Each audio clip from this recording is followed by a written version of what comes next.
She stood at his grave with trembling hands, holding a letter she had discovered just hours before. 20 years of hatred. 20 years of believing he was the monster who destroyed her family. And now, staring at the faded ink on yellowed paper, Maya Thompson realized the most terrifying truth of all. Everything she knew was a lie. The man she blamed for her father's death had actually saved his life. The villain she dedicated her existence to destroying had spent every day protecting her from the shadows. And the secret he died keeping was the only reason she was still alive. They say every small town has a villain. In Willow Creek, Pennsylvania, his name was Alexander Hart, the billionaire who destroyed the Thompson Mill. The man who took everything from a family and left them with nothing but ruins and resentment. But this is not that story. This is the story of what really happened. And why sometimes the people we hate the most are the ones who loved us enough to let us hate them. Before we continue deeper into this story, let us know in the comments where you're watching from. We'd love to hear from you. And if you're new here, click on the subscribe button so you never miss any of our upcoming videos. Maya Thompson was 17 years old when her world collapsed. It was October 2003, and the leaves in Willow Creek were turning the same golden brown they did every autumn. She remembers the exact moment because she was sitting in her high school chemistry class when the principal walked in with that look on his face. The look that says something terrible has happened and your life will never be the same. Her father, James Thompson, had suffered a massive heart attack at his desk at the mill. He was only 46 years old. But it wasn't just the sudden loss that shattered Maya's world. It was what came after. Within 2 weeks of her father's funeral, the Thompson Mill, which had been the heartbeat of Willow Creek for 3 generations, declared bankruptcy. The doors closed. 347 workers lost their jobs overnight. Families who had depended on that mill for decades suddenly had nothing. And every single finger in that town pointed to one man, Alexander Hart. Hart Industries had purchased a 40% stake in the Thompson Mill 18 months earlier. James Thompson had been desperate for capital to modernize the equipment and compete with larger manufacturers. Alexander Hart seemed like a godsend. A 32-year-old billionaire with a reputation for reviving struggling businesses. He promised investment, growth, and security. Instead, according to everyone in Willow Creek, he pulled his money out at the worst possible moment, triggering a cascade of financial failures that destroyed the mill and killed James Thompson. Maya's mother, Catherine, tried to shield her daughter from the worst of it. They lost their house within 6 months, moved into a small apartment above the hardware store on Main Street. Catherine took 2 jobs just to keep them afloat. And Maya, who had dreamed of studying journalism at Columbia University, had to settle for community college because there was no money left for anything else. Every time Maya saw Alexander Hart's name in the newspaper, every time his company announced another successful acquisition, every time his face appeared on the business section, she felt the wound rip open again. He had taken everything from her. Her father, her home, her future, and he was getting richer while Willow Creek slowly died. So Maya made a decision. She would become the voice for everyone Hart had destroyed. She would tell the stories no one else wanted to hear. She would make sure the world knew what Alexander Hart really was. A destroyer of lives, a man without conscience, a villain who hid behind expensive suits and charitable donations. She studied journalism with a focus that bordered on obsession. She graduated top of her class. She got a job at a regional newspaper and then worked her way up to investigative reporting. And every story she wrote, every expose she published, every speech she gave was building toward one goal: taking down Alexander Hart. By the time Maya turned 37 in 2023, she had become something of a local hero. She had written extensively about corporate greed, about billionaires who exploited small towns, about the widening gap between the wealthy and everyone else. She had won awards. She had a following. People in Willow Creek saw her as their champion. The girl who refused to forget. The woman who spoke truth to power. But what none of them knew, what Maya herself didn't know, was that the entire foundation of her crusade was built on a lie. Alexander Hart rarely attended public events. He was famous for his reclusiveness, for letting his lawyers and executives handle the public-facing aspects of his empire. But on a cold evening in November 2023, he broke his own rule. There was an award ceremony at the Riverside Convention Center in Pittsburgh. Maya Thompson was receiving the Pennsylvania Journalism Excellence Award for her series on economic inequality in rural communities. The room was full of reporters, politicians, and activists. 230 people applauding as Maya walked to the stage in a simple black dress, her speech notes trembling slightly in her hands. And at the very back of the room, hidden in the shadows near the exit, stood Alexander Hart. He was 48 years old now, though he looked older. There were lines around his eyes that hadn't been there a decade ago, gray threading through his dark hair. He wore a dark suit and kept his face carefully neutral as he watched Maya accept her award. Nobody noticed him. Nobody recognized him. He had learned how to be invisible when necessary. Maya's acceptance speech was powerful. She talked about her father, about the Thompson Mill, about how one man's greed had destroyed an entire community. She didn't say Alexander Hart's name. She didn't have to. Everyone in that room knew exactly who she meant. Alexander stood there and listened to every word. And when she finished, when the applause erupted, he slipped out the back door before anyone could see the expression on his face. He sat in his car in the parking garage for 20 minutes, hands gripping the steering wheel, breathing slowly and deliberately. He had known this would be difficult. He had known it would hurt. But he had needed to see her, to make sure she was safe, to convince himself that staying away was still the right choice. Because Alexander Hart carried a secret that weighed more than all his billions. A secret that had shaped every decision he had made for the past 20 years. A secret that, if revealed, would either redeem him or destroy everything Maya believed about her father.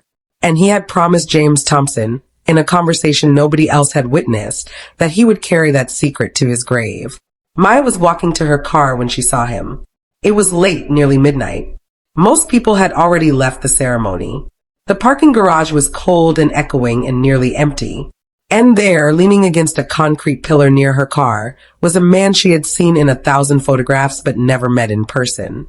Alexander Hart. For a moment, they just stared at each other. Maya felt her heart hammering against her ribs. Years of anger, of imagined confrontations, of speeches she had practiced in her mind, all converged into this single moment. And she found herself unable to speak. He spoke first. His voice was quiet, rougher than she expected. Congratulations on your award. Maya found her voice. It came out harder than she intended. What are you doing here? I came to listen. To what? To hear me talk about how you destroyed my family. He didn't flinch, didn't defend himself, just looked at her with those dark, tired eyes. Your father was a good man. Something about the way he said it, the weight in his voice, made Maya's anger spike higher. Don't you dare talk about my father. You killed him. I know that's what you believe. It's what everyone knows. You pulled your money out of the mill right when he needed it most. You triggered the bankruptcy. You destroyed everything he built. Alexander was quiet for a long moment. When he spoke again, his voice was barely above a whisper. There are things you don't understand, Maya. Then explain them. I can't. Why not? Because I made a promise. To who? He looked away. To the only person who mattered. Maya felt frustration burning in her chest. 20 years of questions. 20 years of grief and anger. And he stood here talking in riddles. I don't understand. I know, he said softly. And I'm sorry for that. More sorry than you could possibly imagine. He started to walk away. Maya called after him. My father died blaming himself. He thought he had failed everyone. That's what the stress did to him. That's what killed him. And it was because of you. Alexander stopped. His shoulders tensed. He turned back slowly. Your father died protecting you, he said quietly. Everything he did, everything that happened, was to keep you safe. Safe from what? From the truth. And then he was gone, disappearing into the shadows of the parking garage, leaving Maya standing alone with more questions than she had started with. She got into her car with shaking hands and sat there for a long time, Alexander's words echoing in her head. Your father died protecting you. She drove home in a daze. Her small apartment in Willow Creek felt emptier than usual. She made tea she didn't drink and stared at the wall and tried to make sense of what had just happened. It was nearly 2 in the morning when she noticed the envelope on her doormat. White. Unmarked. No postage. Someone had hand-delivered it. Maya opened it with trembling fingers. Inside was a single sheet of paper with one sentence written in handwriting she didn't recognize. Your father didn't tell you everything. If you're still watching, drop a comment right now and tell us what you think is really going on. What secret could be worth 20 years of silence? And do you think Maya is ready for the truth she's about to discover? Stay with us, because what happens next will change everything you think you know about this story. Maya couldn't sleep that night, or the next. The note kept pulling at something in the back of her mind, a memory she couldn't quite grasp. By the third sleepless night, she knew what she had to do. She went to her mother's storage unit, the one where they had packed away everything from their old house when they lost it. Boxes of her father's papers that Catherine had never been able to bring herself to sort through. Maya spent an entire weekend going through those boxes. Bank statements, letters, contracts, newspaper clippings, meeting notes, and slowly, painstakingly, she began to find the inconsistencies. Numbers that didn't quite add up. Deposits into the mill's accounts from sources she didn't recognize. Withdrawals that happened in the weeks before Hart Industries pulled out. Strange patterns in the financial records. And then she found it, hidden in the back of an old checkbook. A phone number written in her father's handwriting. Just numbers. No name. No context. But something about it felt important. Maya stared at that number for a long time before she finally worked up the courage to call it. It rang 4 times. Then a man answered. Professional. Cautious. Webster and Associates. It was a law firm. A small practice in Philadelphia. Maya identified herself. Asked if they had any records related to her father or the Thompson Mill. There was a long silence on the other end. Then the man said something that made Maya's blood run cold. Miss Thompson, someone left instructions that if you ever called asking questions, we were to give you a key. 3 days later, Maya was sitting in a small office in Philadelphia holding a safety deposit box key. The lawyer, a man named Robert Webster who looked to be in his 70s, watched her with sad, knowing eyes. Your father opened this box in March of 2003, he said quietly. 7 months before he died. He gave specific instructions. If anything happened to him, this box was to remain sealed unless you came asking for it. What's in it? Maya's voice came out as a whisper. I don't know, Webster said. I've never looked. That was the agreement. The safety deposit box was in a bank 2 blocks away. Maya sat alone in a small private room and opened it with shaking hands. Inside were documents, pages and pages of financial records, emails, handwritten notes. And on top of everything else, a letter in her father's handwriting addressed to her. Maya picked up that letter and began to read. And as she did, everything she thought she knew about her life crumbled to dust. The letter was dated September 28th, 2003, 2 weeks before her father died. Maya's hands shook as she read his words. My dearest Maya, if you are reading this, then I am gone and you have finally come looking for the truth. I hope you never have to read these words. I hope I can find another way to protect you. But if you're here, then I failed and now you deserve to know everything. The Thompson Mill was not destroyed by Alexander Hart. It was being used by someone far more dangerous.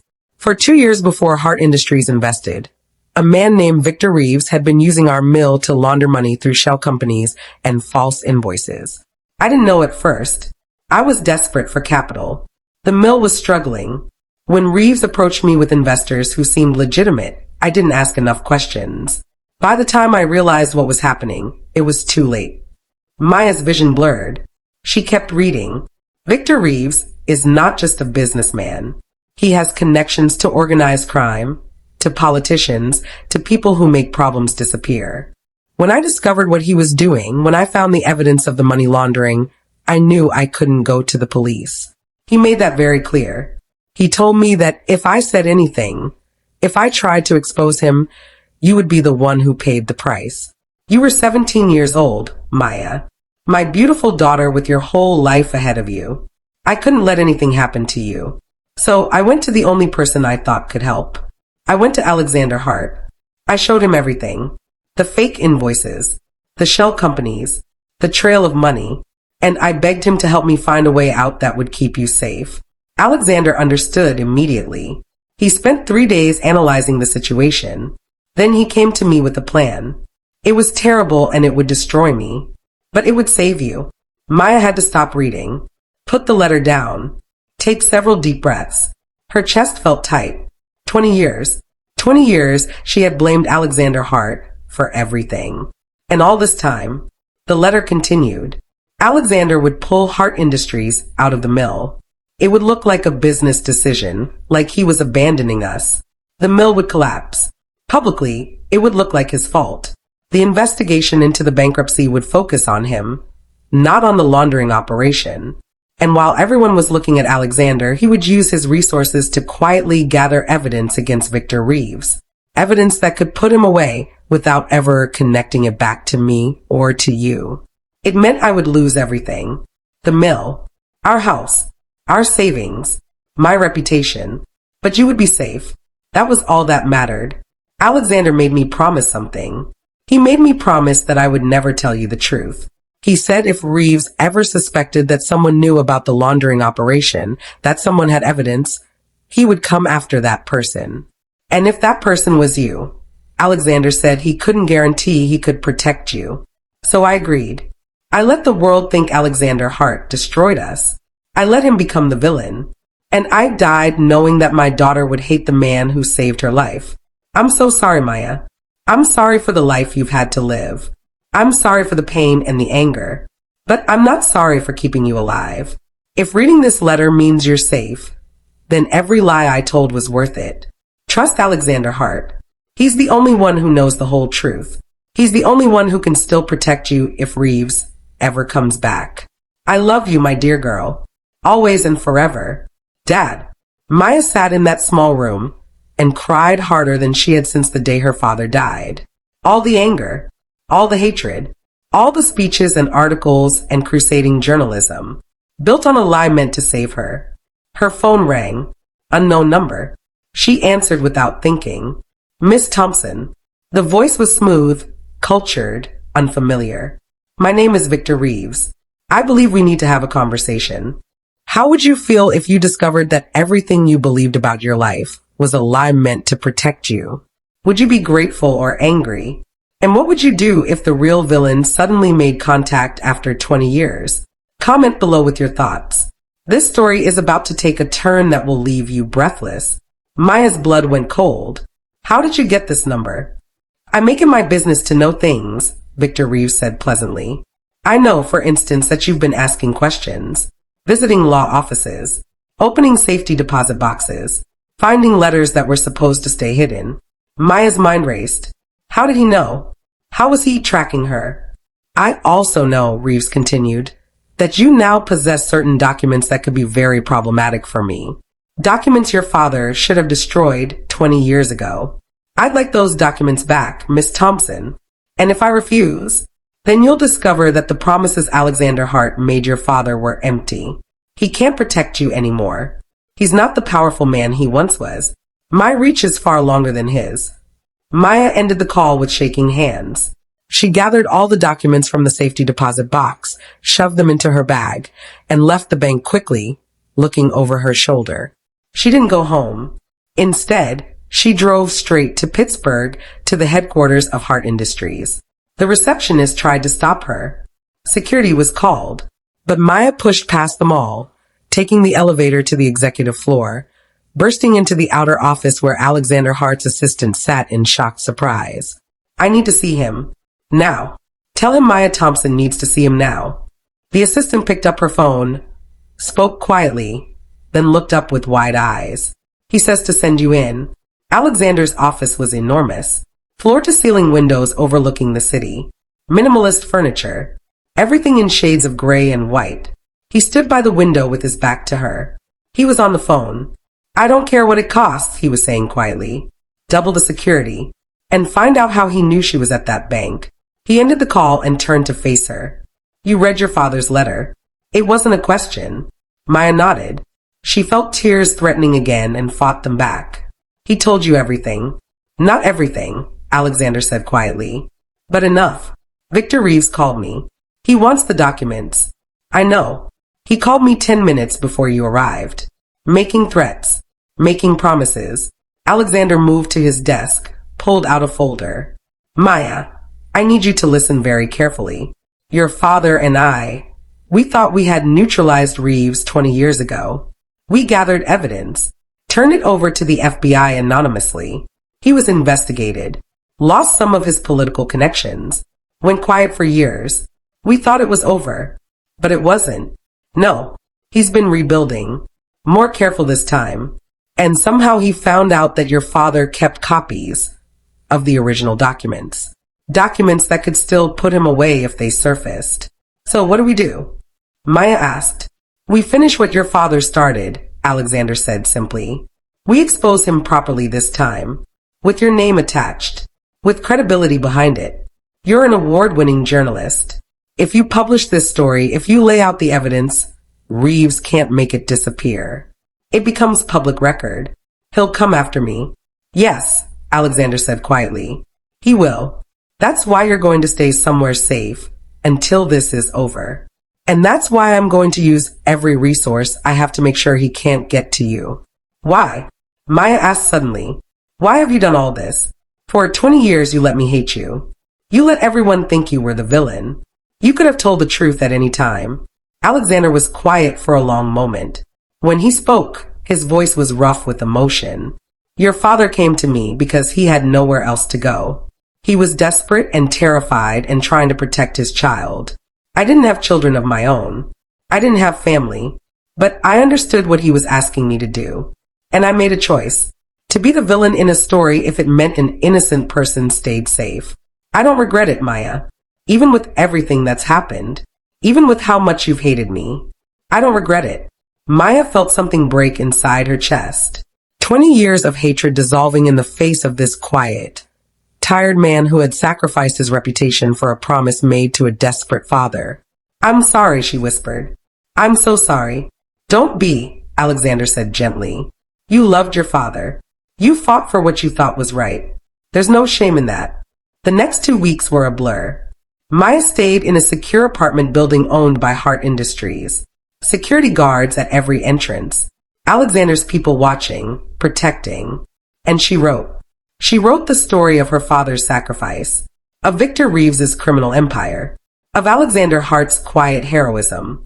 She documented everything, cited every source, built an ironclad case. The article was published simultaneously in 4 major newspapers and online. It went viral within hours. Victor Reeves was arrested by federal agents as he tried to board a private plane to Switzerland. The evidence was overwhelming. The documents Maya had found, combined with new investigations triggered by her article, revealed a web of corruption that reached into multiple states and dozens of legitimate businesses. It took 3 more months before the trial. Maya testified. Alexander testified. Others came forward. And when the verdict came down, Victor Reeves was sentenced to 43 years in federal prison. On a quiet Saturday morning in March, Maya drove back to Willow Creek for the first time since everything had changed. She parked at Riverside Cemetery and walked to her father's grave. The stone was weathered now. James Thompson, beloved father and friend. 1957 to 2003. She knelt down in the grass and pulled out the letter her father had written. She had read it so many times the paper was soft and creased. I understand now, Dad, she said quietly to the stone. I understand why you did what you did. Why you carried that burden. Why you died without telling me the truth. You were protecting me. You always were. She folded the letter carefully and placed it at the base of the headstone. I hope you can rest now. I hope you know that it's finally over. Reeves is gone. And Alexander kept his promise. He protected me. Just like you asked him to. She sat there in the grass for a long time as the spring sun warmed her face and birds sang in the trees overhead. When she finally stood to leave, she saw a figure standing near the cemetery gates. Alexander Hart. He was just standing there, hands in his pockets, watching her from a distance. Maya walked slowly toward him. When she reached him, they stood looking at each other for a long moment. Thank you, Maya said simply, for everything. For keeping your promise. For protecting me when you didn't have to. For carrying a secret that cost you everything. Your father would have done the same for me, Alexander said quietly. That's what good people do. They protect each other. Even when it's hard. Even when no one will ever know. I know now, Maya said. And I'll make sure everyone else knows too. No more lies. No more secrets. The truth. All of it. Alexander smiled slightly. It was the first time she had ever seen him smile. Your father would be very proud of you, Maya Thompson. Of the woman you became. Of the fight you've shown. Even when you were fighting me. Especially then, Maya said, and for the first time in 20 years, she felt the weight of anger and grief lift from her shoulders. Especially then. 2 years later, Maya stood on the stage at that same convention center in Pittsburgh where she had received her journalism award. But this time, Alexander Hart stood beside her. They had written a book together. The Cost of Protection, a true story of sacrifice and redemption. It had become a bestseller. People wanted to understand how a billionaire became a villain to save a stranger's daughter. How a father sacrificed everything to keep his child safe. How the truth, no matter how long it was buried, eventually found its way to light. In their talks, Maya and Alexander spoke about the complexity of truth, about how sometimes the people we think are villains are actually heroes in disguise, about how easy it is to believe a comfortable lie and how hard it is to search for uncomfortable truth. The Thompson Mills site in Willow Creek had been purchased by Hart Industries. Alexander had announced plans to build a community center there, a place for job training, small business development, education programs. It wouldn't bring back what was lost. Nothing could do that. But it was a start. Maya's mother, Catherine, finally learned the whole truth about what her husband had done. She wept when she read James's letter. Then she called Alexander Hart and invited him to dinner. It was awkward at first. 20 years of believing he was the enemy didn't disappear overnight. But slowly, carefully, they built something like forgiveness. Something like friendship. On the anniversary of James Thompson's death, Maya returned to his grave again. This time Alexander came with her. They stood side by side in the quiet cemetery. Do you ever regret it? Maya asked, taking the blame, letting everyone think you were the villain. Alexander was quiet for a moment. Sometimes, he admitted, it's not easy being hated, especially when you can't defend yourself. But no, I don't regret keeping you safe. Your father asked me to protect you, and I did. That promise was worth more than my reputation. What about now? Maya asked. Now that everyone knows the truth? Now, Alexander said with that slight smile, I can rest easier. Knowing that your father's sacrifice meant something. Knowing that you're safe. Knowing that the truth finally came to light. You could have walked away at any time, Maya said. Once my father died. Once the immediate danger passed. You could have told me the truth years ago. Yes, Alexander agreed. But the danger never really passed, did it? Reeves was always out there. Always watching. And as long as you believed I was the villain, as long as you focused your anger on me, you weren't asking the questions that would have led you to him. In a strange way, your hatred kept you safe. Maya shook her head in wonder. 20 years. You carried this for 20 years. Some promises are worth keeping, Alexander said quietly, no matter what they cost. They stood there together as the sun began to set, two people connected by a secret that had shaped both their lives, finally free to stand in the light of truth. So let me ask you something. What would you have done in Alexander Hart's position? Would you have taken the blame for something you didn't do to protect a stranger's child? Would you have stayed silent for 20 years while the world called you a villain? And what about Maya? If you discovered that everything you believed about your life, everything you had built your identity around, was based on a lie meant to protect you, how would you feel? Would you be grateful? Angry? Both? The truth is rarely simple. Heroes don't always look like heroes. Villains aren't always what they seem. And sometimes the greatest acts of love are the ones no one ever sees. The ones that cost everything and ask for nothing in return. The ones that stay hidden in darkness so that someone else can walk in the light. James Thompson made that sacrifice. Alexander Hart made that sacrifice. They both chose to carry a burden that would have broken most people. Because sometimes the only way to save someone is to let them think you're the enemy. Sometimes the price of protection is hatred. And sometimes the greatest love stories aren't romances. They're promises kept in silence, sacrifices made in shadow, and truths finally brought to light.